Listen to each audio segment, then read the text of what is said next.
ಯಾರು ಈ ಪ್ರಕರಣದಲ್ಲಿ ಶಾಮೀಲಾಗದೇ ಇರತಕ್ಕಂಥ ವ್ಯಕ್ತಿಗಳು ನಿರಂತರವಾಗಿ ಕ್ಷೇತ್ರದಲ್ಲಿ ನಡೀತಾ ಇರತಕ್ಕಂಥ ಲೋಪದೋಷಗಳ ಬಗ್ಗೆ, ಸರ್ಕಾರದಲ್ಲಿ ಆಗ್ತಾ ಇರತಕ್ಕಂಥ ತಪ್ಪುಗಳ ಬಗ್ಗೆ ಎತ್ತಿಡಿದು ಮಾತನಾಡ್ತಕ್ಕಂಥ ಕೆಲವೊಂದಷ್ಟು ವ್ಯಕ್ತಿಗಳನ್ನ ಟಾರ್ಗೆಟ್ ಮಾಡಿ ಇವತ್ತು ಅವ್ರನ್ನ FIR ಹಾಕಿ ಇವತ್ತು ಸುಮೋಟೋ ಕೇಸ್ ಹಾಕ್ತಕ್ಕಂಥ ದೊಡ್ಡ ಅಪರಾಧ ಇವತ್ತು ಯಾರು ಏನೂ ಇಲ್ಲಿ ಮಾಡಿಲ್ಲ. ತಮ್ಗಳಿಗೂ ಗೊತ್ತಿದೆಯಣ್ಣ ಮಾಧ್ಯಮದವ್ರಿಗೆ.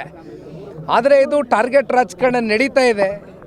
ಇದಕ್ಕೆ ಪುಷ್ಟಿ ಕೊಡ್ತಕ್ಕಂಥದ್ದಕ್ಕೆ ಪೊಲೀಸ್ನ ಅಧಿಕಾರಿಗಳು ಕೂಡ ನಾನು ಆಗ್ತಾನೆ ಹೇಳಿದ್ದೀನಿ, ದೇಶದ ಕಾನೂನು ಸಂವಿಧಾನಕ್ಕೆ ಬದ್ಧರಾಗಿ ಇವತ್ತು ಪೊಲೀಸ್ನ ಅಧಿಕಾರಿಗಳು ವರ್ತನೆ ಮಾಡಬೇಕಾಗಿದೆ. ಆದರೆ ವಿಪರ್ಯಾಸ ಸರ್ಕಾರದ ಕೆಲವೊಂದಷ್ಟು ಜನಪ್ರತಿನಿಧಿಗಳ ಒತ್ತಡಕ್ಕೆ ಮಣಿದು ಇವತ್ತು ಇಂಥ FIRಗಳು ನಡೀತಾ ಇದೆ. ಆದರೆ ಒಂದು, ಇವ್ರು ಯಾರಿಗೂ ಕೂಡ ಇಲ್ಲಿ ಜೈಲಿನ ವಾತಾವರಣ ನೋಡ್ತಕ್ಕಂಥದ್ದಕ್ಕೆ ಯಾರು ಅಂಥ ಸಂಸ್ಕೃತಿಯಿಂದ ಬಂದಿರತಕ್ಕಂಥವ್ರಲ್ಲ, ಅಂಥ ಹಿನ್ನೆಲೆ ಬ್ಯಾಕ್ಗ್ರೌಂಡಿಂದ ಬಂದಿರತಕ್ಕಂಥವ್ರು ಯಾರೂ ಇಲ್ಲ.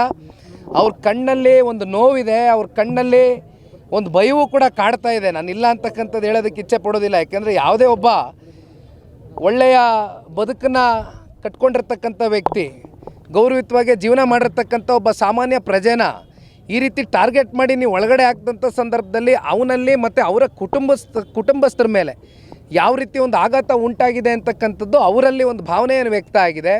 ಹಾಗಾಗಿ ಇವತ್ತು ಅವ್ರಿಗೆ ಭೇಟಿ ಮಾಡಿ ನಮ್ಮ ಶಿಡ್ಲಘಟ್ಟ ರವಿ ಅಣ್ಣವರು, ಈ ಭಾಗದ ಶಾಸಕರು ಮತ್ತು ಮಾಜಿ ಶಾಸಕರಾಗಿರ್ತಕ್ಕಂಥ ಕೃಷ್ಣಾಡೆ ಸಾಹೇಬರು ಸೇರಿ ಅನೇಕ ಜನ ನಾವು ಮುಖಂಡರು ಬಂದು ಅವರಿಗೆ ಧೈರ್ಯವನ್ನು ತುಂಬಿದ್ದೇವೆ. ಅವ್ರ ಮನೆಗಳಿಗೆ ತೆರಳ್ತೇವೆ, ಅವರ ಕುಟುಂಬದ ಸದಸ್ಯರ ಜೊತೆನೂ ಕೂತು ಚರ್ಚೆ ಮಾಡ್ತೇವೆ.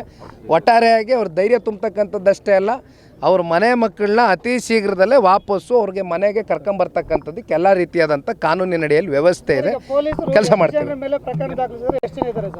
ಈಗ ಒಳಗಡೆ 8 ರಿಂದ 9 ಜನ ಇದ್ದಾರೆ, 8 ಜನ ಇದ್ದಾರೆ. ಈಗ ಸದ್ಯಕ್ಕೆ 8 ಜನ ಇದ್ದಾರೆ.